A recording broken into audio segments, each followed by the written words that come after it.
Ensuite, tu as fait une vidéo avec Im Tarzan.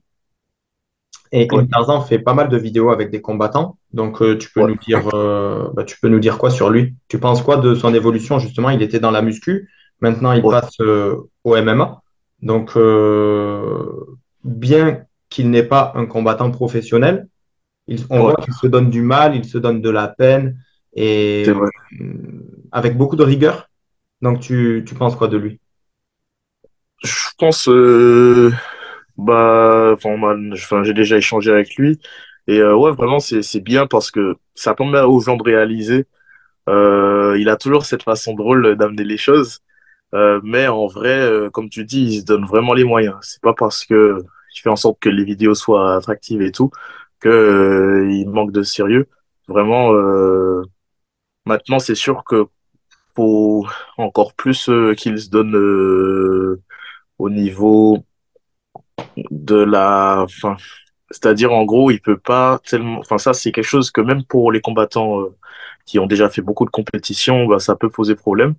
Et j'en connais beaucoup comme ça. Il faut avoir une structure autour de soi qui nous permette, et c'est ça qu'il cherche en plus d'ailleurs, il parlait d'aller à la Hatch, et ça, ce serait bien. Il prévoit de déménager, et c'est à partir de là vraiment que ça va changer pour lui.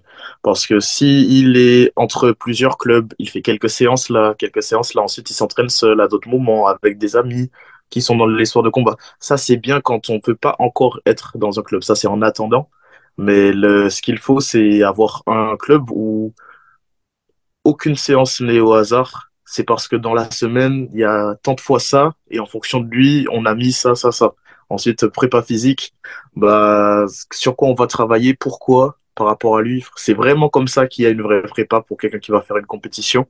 Là, pour le moment, il progresse, c'est bien, parce qu'en plus, ça permet de ne pas le dégoûter trop. C'est-à-dire que pour quelqu'un qui part de sport loisir pour partir en sport compétition, mais c'est vrai que c'est une bonne chose quand même de ne pas être entré directement dans un truc où on l'enferme quasiment. Mais là, de ce qu'il a prévu de faire, bah, c'est ça, c'est vraiment s'entraîner comme les professionnels. Et vraiment, au final, on n'a pas une vraie vie comme quelqu'un qui fait du MMA en loisir, quoi. C'est vraiment autre chose. Et là, il se donne vraiment du mal.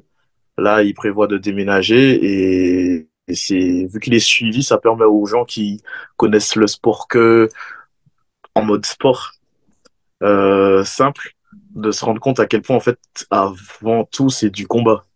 Et il y a le sport où voilà, on gagne, on perd, on peut le prendre émotionnellement comme on veut, comme le foot ou quoi, mais c'est surtout émotionnel la blessure. Alors que le sport de combat, c'est pas qu'émotionnel la blessure alors qu'on gagne. Les douleurs sont réelles, les blessures sont vraiment enfin, ça peut aller à la fois être des choses superficielles et ça peut être des choses vraiment très graves. Et c'est bien. Dans ces vidéos, on comprend la dureté du sport, l'application qu'il faut, la rigueur, la discipline. C'est bien qu'un YouTuber connu puisse vraiment se donner à fond et que tout le monde puisse voir ce que c'est la vie d'un combattant. D'accord. Merci, Jordan.